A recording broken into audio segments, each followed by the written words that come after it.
የቀረብነው እንመስላለን ግን ሩቆች ነን። እናስቀድሳለን ግን አንቀደስም። እንወዳለን እንለዋለን ግን አንታዘዝም። ክርስቲያኖች እግዚአብሔርን ጠይቀነው ቶሎ መልስ ከሰጠን ሃይማኖታችንን እምነታችንን እያጠናከረልን ነው። ጠይቀነው ጥቂት ጊዜ ዝም ካለን ትዕግስት እያለማመደን ነው። የእግዚአብሔርን ማዳን የእጁንም ተአምራት ብቻ እያየህ ጠብቀው። እንዳትረሳ እግዚአብሔር ረስቶ ጠልቶ ሳይወድ ቀርቶ ወይም ትቶ አይደለም። አበዛኸው የለም ረስተናል ባትወደን ነው እንዳንለው እግዚአብሔር አንዳንዴ ጥቂት የሚያቆስልን እሱን እንድናስታውስ ይሆናል። በስመ አብ ወወልድ ወመንፈስ ቅዱስ አሐዱ አምላክ አሜን። የተወደዳችሁ የእግዚአብሔር ቤተሰቦች፣ የእመቤታችን የቅድስት ድንግል ማርያም የአስራት ልጆች፣ የቅዱሳን ወዳጆች እንደምን ሰነበታችሁ? እንደምን አላችሁ? አሜን። በቸርነቱ የጠበቀን ስሙን እንድንጠራ ይፈቀደልን እንደ በደላችን ያልከፈለን ይችን ሰዓት ይችን ጊዜ ስሙን እንድንጠራ እሱን እንድናስብ የረዳን ልዑለ ባሕርይ አምላካችን እግዚአብሔር ይክበር ይመስገን። ለቀደምት አበው ለነቢያት፣ ለቅዱሳን ሐዋርያት፣ ለሐዋርያውያን አበው ለሊቃውንት የገለጸውን ጥበብና ምስጢር ለሁላችንም ይግለጽልን። እንደ እግዚአብሔር ቅዱስ ፈቃድ ጥቂት ማቁሰል በሚል ርዕስ እንማራለን። እግዚአብሔር ከሁላችን ጋር ይሁን። ሰው መከራው ጽኑ በሆነ ጊዜ፣ ሰው ዘመን በራቀበት ጊዜ፣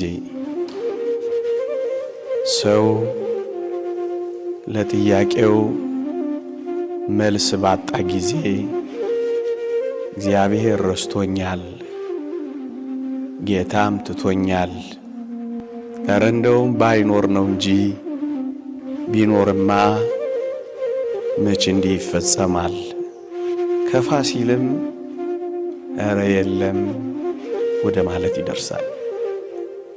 ሰው መከራ ሲጸናበት፣ ሰው ጊዜ ሲርቅበት፣ ሰው ለጥያቄው መልስ ሲያጣበት እንዲህ ይላል፣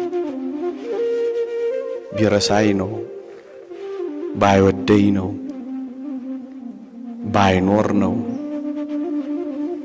መጨረሻ ላይ ኧረ የለም ለማለት የሚደርሰው እንዲህ ባሉ ጊዜያት ነው። እንዲህ ባሉ ጊዜያት እግዚአብሔር አላያለኝ የሚል ጩኸት ነው የሚሰማው። ክርስቲያኖች ምናልባት እግዚአብሔር አላይ ብሎን ሳይሆን እኛ እንታይ ብለን እንዳይሆን መጠርጠር ነው። የእግዚአብሔር ዓይኖችማ አይደክሙ ኃያላን ናቸው። የእግዚአብሔር ዓይኖችማ አያንቀላፉ ትጉሃን ናቸው። የእግዚአብሔር ዓይኖችማ አይጨልምባቸው ብሩሃን ናቸው። የእግዚአብሔር ዓይኖችማ አይሞቱ ሕያዋን ናቸው። የእግዚአብሔር ዓይኖችማ አያዳሉ ጻድቃን ናቸው። ታዲያ ዓይኖቹ እንዲህ ከሆኑ ምናልባት እኛ ላለመታየት ተደብቀን እንዳይሆን ነው መጠርጠር። እንጂማ እግዚአብሔር ያያል። እጠራለሁ አትሰማኝም፣ እጮሃለሁ አታደምጠኝም እንለው ይሆናል እግዚአብሔር። እሱ ግን የሚመልስልን መቼ ጠራኸኝ ነው ሚለን።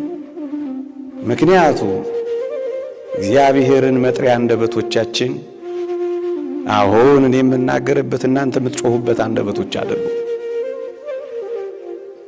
እግዚአብሔርን መጥሪያ አንደበቶቻችን ንጽህናና ምግባራችን። ያለ ንጽህናና ያለ ምግባር ጮኸን አላደመጥከኝም ብንለው፣ ብንጠራህ አልሰማኸኝም ብንለው፣ ያለ ጥርጥር መቼ ጠራኸኝ ነው የሚለው።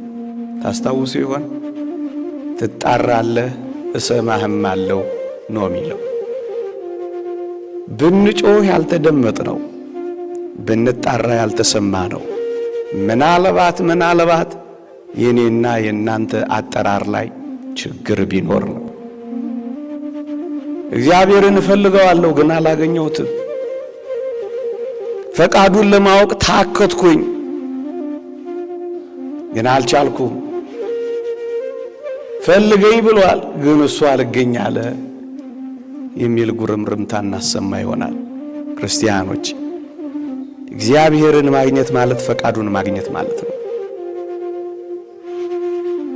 ፈቃዱን ማግኘት ማለት ደግሞ የማይፈቅደውን መተው ማለት ብቻ ነው ባጭሩ። የማይፈቅደው ውስጥ እየኖረ እግዚአብሔርን ማግኘት እንዴት ይቻላል? ከማይፈቅደው ፈቀቅ ብለን ስንፈልገው ነው እግዚአብሔር የሚገኘው።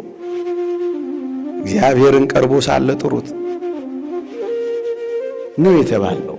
በሚገኝበት ጊዜ ፈልጉት ነው ያለን ነብዩ። ፈቃዱን በማይፈቅደው መንገድ እያቀረብንለት ፈለግንህ ግን አላገኘንህም ብንለው እንዴት እውነት ሊሆን ይችላል? ክርስቲያኖች፣ ወይንን በመርዝ ዕቃ ማርን በሬት ለውሶ ማቅረብ የሚፈቀደውን በማይፈቀደው መንገድ ከማቅረብ ጋር እኩል ነው የሚሆነው። ታዲያ እንዴት እግዚአብሔር ረስቶኛል፣ ጌታም ትቶኛል፣ ኧረ እንደው ባይኖር ነው፣ ኧረ የለም እስከ ማለት የምንደርሰው ምናልባት እኔና እናንተ የሚፈቅደውን በማይፈቅደው መንገድ እያቀረብን እንዳይሆን እንጠርጥረው። ክርስቲያኖች፣ ጾሙ ከግፍና ከዝሙት ጋር፣ ጸሎቱ ከቂምና ከጠብና ከክርክር ጋር፣ ምጽዋቱ ከንፍገትና ከስስት ጋር፣ ዝማሬው ከጭፈራ ጋር፣ ሽብሸባው ከዳንስ ጋር፣ ቅዳሴው ከመርከስ ጋር ምናቀርብለት ከሆነ እውነት ነው ፈቃዱን ማግኘት አንችልም። የቀረብነው እንመስላለን ግን ሩቆች ነን። እናስቀድሳለን ግን አንቀደስም። እንወድሃለን እንለዋለን ግን አንታዘዝም። ታዲያ እንዴት አድርጎ የመከራው ጊዜ ያጥራል? እንዴት አድርጎ የረዘመው ጊዜ ያጥራል? እንዴት አድርጎ ጥያቄያችን ይመለሳል? ብዙ ሰው አያችሁ፣ እግዚአብሔር ርቆት ሳይሆን እግዚአብሔር ቀርቦት እንኳን መልስ ማግኘት አቅቶታል። ከኛ ሩቅ ነህ እንዳንለው ሰው እስከ መሆን ቀርቦናል። በምን እንወቅህ እንዳንለው በመገለጡ ራሱን ገልጦልናል። እንዴት ነው የምትወደኝ ብለን እንዳንጠይቀው እስከ ሞት ድረስ ወዶ አሳይቶናል። ታዲያ ከዚህ በቀር የኔና የእናንተን ጥቂት ጥያቄዎች ለመመለስ እግዚአብሔር ከኔና ከእናንተ በጣም ሩቅ ይመስለናል። ምናልባት እኔና እናንተ ርቀነው እንዳይሆን ራሳችንን ነው የምንጠረጥረው። እግዚአብሔርን ስለመስማቱ አንጠራጠረውም። እኛ ግን በትክክል ስለመጠየቃችን ግን እንጠራጠረው ይገባል። ታዲያ ምን እናድርግ? ጥቂት ነጥቦችን ላስታውሳችሁ። የመጀመሪያው፣ ክርስቲያን ሆይ ሁል ጊዜ መከራው ጸናብኝ፣ ቀኑ ረዘመብኝ፣ ጥያቄ መልስ አጣው ብለህ ጀርባህን እንዳትሰጠው፣ ተስፋም እንዳትቆርጥ፣ እንዳትመረርም፣ አምላክህንም እንዳትተው ሁል ጊዜ የማይታየውን ፈልገው፣ የማይታየውን እየው፣ ምን ማለት ነው? አንድ ጥቅስ ላንብብላችሁ። ሁለተኛ ቆሮንቶስ ምዕራፍ 4 ቁጥር 17 እንዲህ ይላል፣ የማይታየውን እንጂ የሚታየውን ባንመለከት ቀላል የሆነው የጊዜው መከራችን የክብርንና የዘላለምን ብዛት ያደርግልናልና። የሚታየው የጊዜው ነው፣ የማይታየው ግን የዘላለም ነው ይልላችኋል። እዩት፣ ልብ ብላችሁ አዳምጡት። የማይታየውን እንጂ የሚታየውን ባንመለከት ቀላልና ለጊዜው የሆነው መከራችን የክብርንና የዘላለምን ብዛት ያደርግልናል። የሚታየው የጊዜው ነው፣ የማይታየው የዘላለም ነው። ክርስቲያን ሆይ አንተ ግን ሁል ጊዜ ዓይኖችህን ከሚታየው ላይ አንሳና ወደማይታየው ወርውረው። የአሳ አንበሪውን ዮናስ ተመልከተው። ዮናስ በአሳ አንበሪ ሆድ ውስጥ ገብቶ የአሳ አንበሪውን ጨጓራዎች፣ የአሳ አንበሪውን ጥርሶች፣ የአሳ አንበሪውን የሚፈጩ የሚያቀልጡ ኤንዛይሞች እነሱን አይደለም የሚመለከተው። እግዚአብሔር ያሳያችሁ፣ ልዑልም ያመልክታችሁ። አሳ አንበሪ ሆድ ውስጥ ሆኖ ጥርሱን አለመመልከት ከባድ አይደል?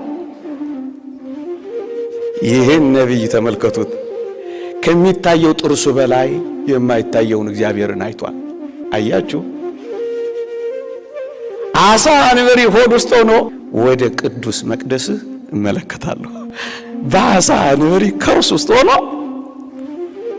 ነቢዩ የሚያየው ቅዱስ መቅደሱን። ምን አይነት ድንቅ እይታ ነው! ክርስቲያኖች፣ ይሄ ቃል አያጽናና? መቅደሱ ውስጥ ሆነን መቅደሱን መመልከት ያልቻለው፣ እጆቹ ውስጥ ሆነን ተአምራቱን ያላጣጣም ነው፣ ረድኤቱ ስር ሆነን የረድኤቱ ሥራ ያልገባንን፣ በመግቦቱ ጠብቆ ያኖረን ጥበቃውን አጋጣሚ ያደረግነው እኛን አይገስጸንም? ከሱ ጋር ሆነን ርቀነዋል። አጠገቡ ሆነን አላወቅነው።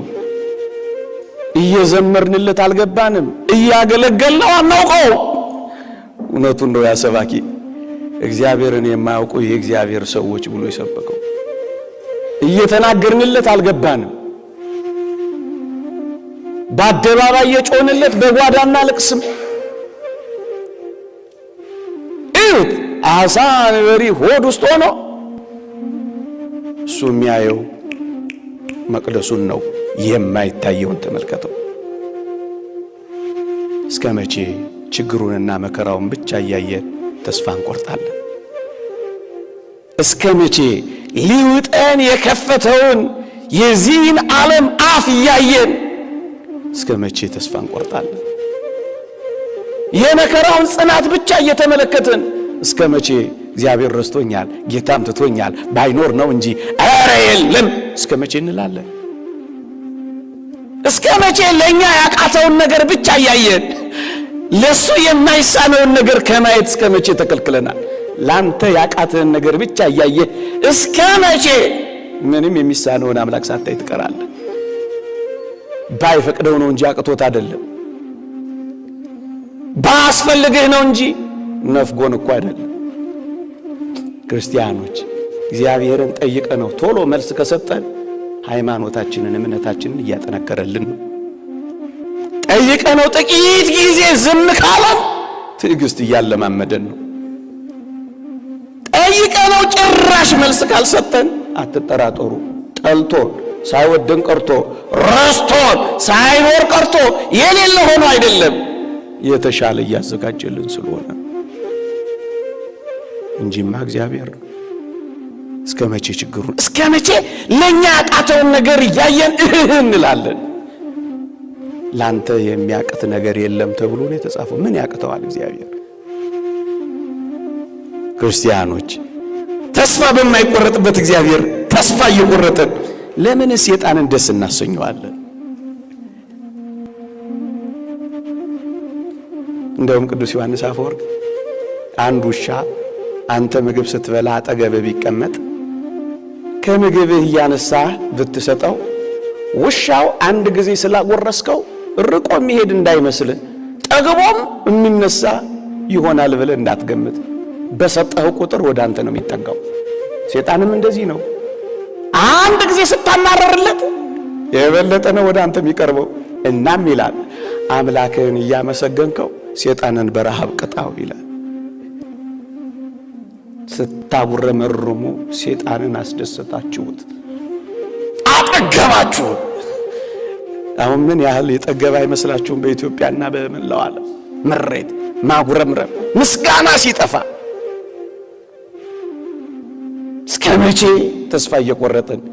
ተስፋ በማይቆረጥበት እኮ ነው ተስፋ ምን ቆርጠው። እስከ መቼ? ክርስቲያኖች በዚህ ሁሉ አስጨናቂ ጊዜ፣ በዚህ ሁሉ መራራ በሚመስል ጊዜ፣ በዚህ ባለቀ ጊዜ እስኪ አይኖቻችን ሁሉ ጊዜ አጥቂዎቻችን ላይ፣ አሰናካዮቻችን ላይ፣ ፈታኞቻችን ላይ፣ የቤት ሥራ የሚሰጡን ላይ፣ ወሬ የሚጎነጉኑ ሴራ የሚያደሩት ላይ እንቶ እስኪ አነስማቸው፣ አናያቸው። ለመነኮሳት እንደታዘዘው የተስማ ድምፀ ወይትሪያ ገጸ የተባለውን እዚህ ባመጣውም ይሆናል። አትስማ አትይ። የእግዚአብሔርን ማዳን የእጁንም ታምራት ብቻ እያየህ ጠብቀው። ያሳፍር እንደሆነ ታየዋለህ። ትላንትን ያሳለፈ ዛሬን ያሳለፈ እዩ እኮ ነው። ይኸውላችሁ የሚጥለንም የሚያነሳንም ተስፋ የሚሰጠንም ተስፋ የሚያስቆርጠንም የሚያበረታንም የሚያደክመንም የምናየውና የምንሰማው እይታችን ነገር ብቻ ነው። እይታ። ለዚህ ነው የማይታየውን እንጂ የሚታየውን ባንመለከት። የሚታየውማ እውነት ነው፣ ተስፋ ያስቆርጣል። የሚታየውማ እውነት ነው፣ ሲባጓ ያሳንቃል። ብዙ ወጣቶች እኮ ተስፋ ቆረጡብን። ለምን? የሚታየውን ብቻ ስለሚያዩ ተስፋ ዛጋ የሚቆም የሚያበቃ ስለሚመስላቸው። በምድር ተስፋ ቢቆረጥ በእግዚአብሔር ተስፋ ይቆረጣል። እይታችን ነው። የቅዱስ ኢዮብን እይታና የሚስቱን እይታ ተመልከቱ። ሚስቱ የኢዮብን የባሏን ቁስሎች ብቻ ነው የምታየው። ቁስሎቹን ብቻ፣ ልጆቿን ማጣቷን ብቻ፣ የንብረቷን መጉደል ብቻ ነው የምታየው። በቃ ኪስህን ብቻ ካየ ተስፋ ትቆርጣለህ። ያጣኸውን ነገር ብቻ ከቆጠርክ ጸሎት ታቋርጣለህ። የጎደለብህን ነገር ብቻ የምትደምር ከሆነ ለቤተ ክርስቲያን ለቅዱስ እግዚአብሔር ጀርባን ትሰጣለህ። ጥለው የሄዱትን ሰዎች ብቻ የምታይ ከሆነ ልዑል እግዚአብሔርን ትሳደባለህ፣ ታማለህ። እይታ ነው የሚወስነው። ከጎደለ ይልቅ የበዛብህን ማየት ስትችል ግን ከጠፋው ነገር በላይ የጠፋውን እጥፍ አድርጎ ሊሰጥ የሚችለውን አምላክ ማየት ስትችል ግን ያን ጊዜ ማመስገን ትችል። በኢዮብና በሚስቱ መካከል የነበረው እይታቸው ብቻ ነው። ኦርቶዶክሳውያን ምንድነው እይታችን? በሚፍለቀለቀው ነገር ውስጥ እግዚአብሔር ያወጣናል። መኖር በመሙላት ብቻ አይደለም፣ በመጉደል ውስጥም ያኖረናል። በመራብ ውስጥ ያጠግበናል። በውሽንፍርና በነፋሳት በውርጮች መካከል ያሞቀናል ብለን እናምናለን። እንደዚህ ነው ያመኑት እኮ አባቶቻችን። ያመናኒ እንደጻፈው የረሃብ ጠኔ በገረፈኝ ጊዜ ይላል ስሙን እየጠራው ጸሎት እየጸለይኩ እጠግብ ነበር ይላል። ረሃብ ምንም አይወርባቸውም። ውርጩና ውሽንፍሩ በገረፈኝ ጊዜ የጸሎት የሙቀት ቀስ እያለ ያሞቀኝ ነበር ይላል። በረሃ ውስጥ ሳንበላም ያኖረን፣ አንድ ቀን በበላ ነው 40 ዓመት የሚያቆየን፣ አንድ ቀን በጠጡት ብዙ ዘመን የሚያሻግር ከሆነ መብልና መጠጥ ለአንተ ጥያቄ፣ ለእግዚአብሔር ብሩ ነው። አየኸው ኢዮብን እይታውን ተመልከት። ቁስሎቹን አይደለም ያየው፣ የልጆቹን ጉድለት አይደለም ያየው፣ የሌቱን ሙላት መግደል አይደለም የቆጠረው። የሰጠኝ እግዚአብሔር ነው። ቀድሞውንም የሰጠኝ እግዚአብሔር ነው። አሁንም የወሰደው እሱ ነው። ድጋሚም ሊሰጠኝ የሚችለው እሱ ነው። እኔ ያለኝ ሀብት ያለኝ አይደለም፣ ራሱ እግዚአብሔር ነው። እግዚአብሔርን የማመልከው ስለሚሰጠኝና ስለሚያጎለኝ ነገር አይደለም። እግዚአብሔር ስለሆነ ብቻ ነው። እሱን ለማምለክ ምንም ነገር ምክንያት አይደለም ማለትና አመሰግነዋለሁ አለ። አየህ፣ የማይታየውን ማየት ማለት ይሄ ነው። በጥልቀት ነው የሚያዩት። የማይታየውን ማየት ማለት ይሄ ነው። እሷ ሰድበው ሞት ትለዋለች፣ እሱስ ተመስገን ይለዋል። በዚህ እኮ ነው የተለያዩት።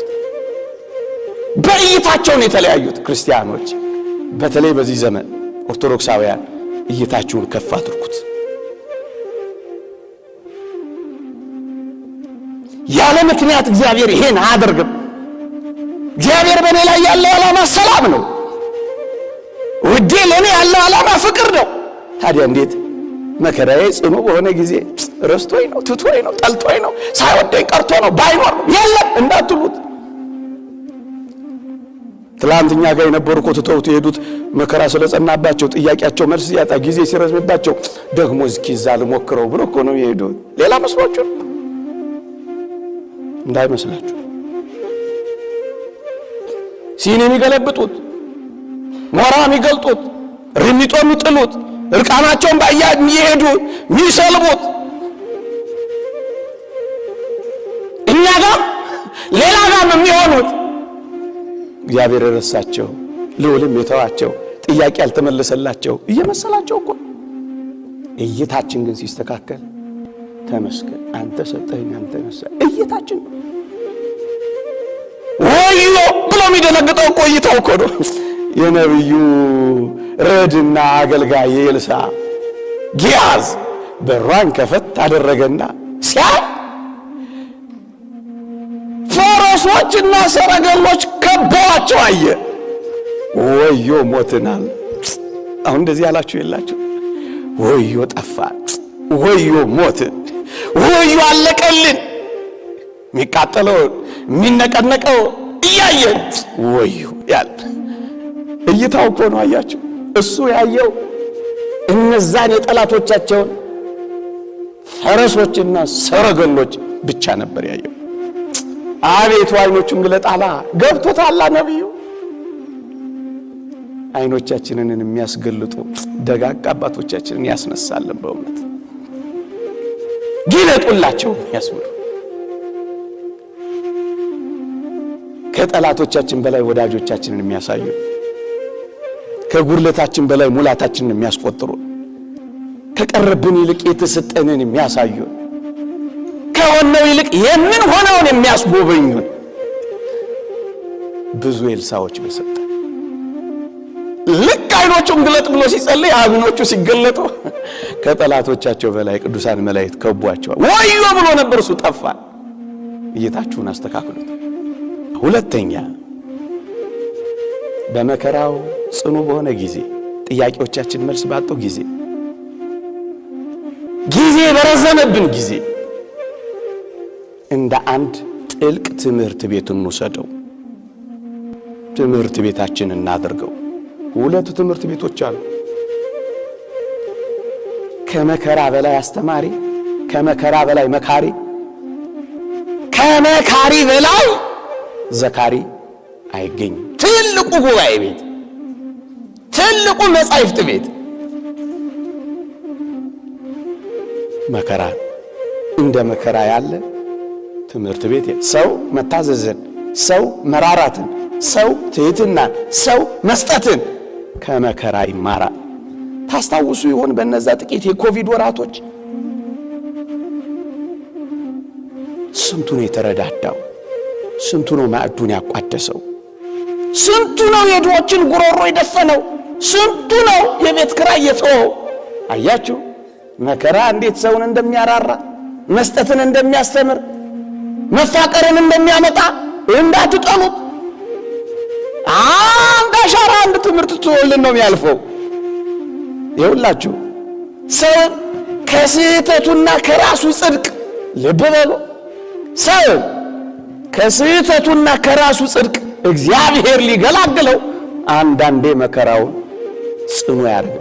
ዝም ይለዋል፣ ጥያቄውን አይመልስም። ለምን? ሰው ከስህተቱና ከራሱ ጽድቅ እንዲወጣ። ለዚህ አብነት አለን። እሱም ቅዱስ ጳውሎስ ነው። እንዲህ የሚል ቃል ተቀምጧል። በመገለጥ ታላቅነት እንዳልታበይ፣ ልብ ብላችሁ አዳምጡት። በመገለጥ ታላቅነት እንዳልታበይ የሥጋዬ መውጊያ እርሱም የሚጎስመኝ የሰይጣን መልእክተኛ ተሰጠኝ አለና ይሄውም አለ እንዳልታበይ ነው። እስከ ሦስተኛው ሰማይ ተነጥቋል። መጀመሪያ ከልዋሪቆን እስከ ደማስቆ ገስግሶ የእግሮቹ ሸጎና እስኪነቀሉ ድረስ ተንከራቷል። በዚህም ጥቂት እንዳይታበይ ደግሞስ እስከ ሦስተኛው ሰማይ ወጥቶ ሰው ሊሰማው የማይችለውን ቋንቋ ሰምቶ ተመልሷል። በዚህም እንዳይታበይ እና ምን አድርጎታል? በመገለጥ ታላቅነት እንዳልታበይ የሥጋዬ መውጊያ እርሱም የሚጎስመኝ የሰይጣን መልእክተኛ ተሰጠኝ ካለ በኋላ ይሄው እንዳልታበይ ነው አለ። አንዳንዴ እንዳንታበይ ጥቂት ይጎስመን ይችላል፣ ጥቂት ሊወስድብን ይችላል። በራሳችን ጽድቅ ተመክተን እግዚአብሔርን እንዳንሰድበው እንዳናመው ከእሱ እንዳንወጣ እግዚአብሔር ሊያጎርልብን ይችላል። እግዚአብሔር በበሽታ ይሁን በጤንነት ወደሱ በምን እንደሚያቀርበን እኛ እናውቅም። ቅዱስ ይስሐቅ እንዳለው በጤንነት ይሁን በበሽታ እግዚአብሔር ወደ አንተ የሚመጣው በምን እንደሆነ አታውቅም ነው የሚለው። እያሳመመ ያቀርበን ይሆናል፣ እያጎደለ ያመጣን ይሆናል፣ ደጅ መጥኛ ያደርገው ይሆናል። ጉርለታችንን፣ ልጅ ማጣታችንን መጸለያ፣ ጉርለታችንን መለማመጫ፣ የሆነ ነገር መውደሎት እሱ ጋር መውደቂያ ሊያደርገው ይችላል። ለዚህ ነው ቅዱስ ይስሐቅ የተባለ አባት እግዚአብሔር መከራዎችንና አስቸጋሪ ነገሮችን በጻድቁ ሰው ላይ የሚያመጣው ይላል ሰውየው ድካሙን እንዲያውቅ ነው ይላል። ድካማችንን እንድናውቅ ነው፣ ጠልቶን አይደለም። ድካማችንን እንድናውቅ ነው፣ ረስቶን አይደለም። ድካማችንን እንድናውቅ ነው፣ ባይወር ሆኖ አይደለም። ድካማችንን እንድናውቅ ነው። ከዚህ የበለጠ ዕውቀት ምን አለ? ያ አባት እንዳለው አንተነትህን አሳውቀኝ የኔን ድካም ደግሞ ግለጥልኝ እያለ ሁሌ ይጸልይ ነበር እንደተባለው አባት። ከዚህ በላይ ዕውቀት እኮ የለም። ራስን ከማወቅ የበለጠ ከትዕቢት የምታድን ወደ ትሕትና የምታደርስ ጽኑ ፈውስ የለችም። ድካሙን እንዲያውቅ ነው ካለ በኋላ መከራ ትሕትናን ይፈጥራልና ይላል። እኛ ራሳችንን በትሕትና እስክናዋርድ ድረስ ይላል አንተኛን መፈተንህ እውነተኛ ነገር ነው ይላል። በትሕትና እስክናዋርድ ድረስ በአንተ ፊት እስክንዘረጋ ድረስ አንተኛን መፈተንህ እውነት ነው። ሦስተኛው ልጅ ነህ የመወደድህ ምልክት ነው። መከራው ጽኑ በሆነ ጊዜ፣ ጥያቄ መልስ ባጣ ጊዜ፣ ጊዜ በረዘመ ጊዜ ገሰጸኝ፣ እግዚአብሔር ቀጣኝ፣ እግዚአብሔር ተወኝ ምን ባልክ ጊዜ እንዳትረሳ እግዚአብሔር ረስቶ ጠልቶ ሳይወድ ቀርቶ ወይም ትቶ አይደለም። ታዲያ ምን ሆኖ ነው ካልከኝ ሐዋርያው ቅዱስ ጳውሎስ እንዲህ ይመልስልሃል። ምን ይላል? የሥጋ አባቶቻችን ዕብራውያን ምዕራፍ 12 ቁጥር 16 የሥጋ አባቶቻችን መልካም ሆኖ እንደታያቸው ለጥቂት ቀን ይቀጡን ነበር ይላል። እየሰማችሁኝ ነው? የሥጋ አባቶቻችን መልካም መስሎ እንደታያቸው ለጥቂት ቀን ይቀጡን ነበር። ምን መስሎ እንደታያቸው? ለነሱ መልካም መስሎ እንደታያቸው ለጥቂት ቀን ይቀጡን ነበር። ማን? የሥጋ አባቶች። እርሱ ግን ይላል ከቅድስናው እንድንካፈል ለጥቅማችን ይቀጣናል ይላል። ምን ስለሆነ? እሱ አባት፣ እኛ ምን ስለሆነ? ልጅ ከሆንክ ውደደው። የመወደድ ምልክት ነው። እነሱ ለጥቂት እንደሚቀጡን እኛም ለጥቂት እኮ ነው የምንቀጣው። ግፍግፍ እስክንል እስክንመረር እግዚአብሔር ያድርገው። ልጆቹ ነና። መጽሐፍ ቅዱስ እንዲህ ይላል፣ የምወዳቸውን ሁሉ እገሥጻቸዋለሁ እቀጣቸውም አለው ይላል።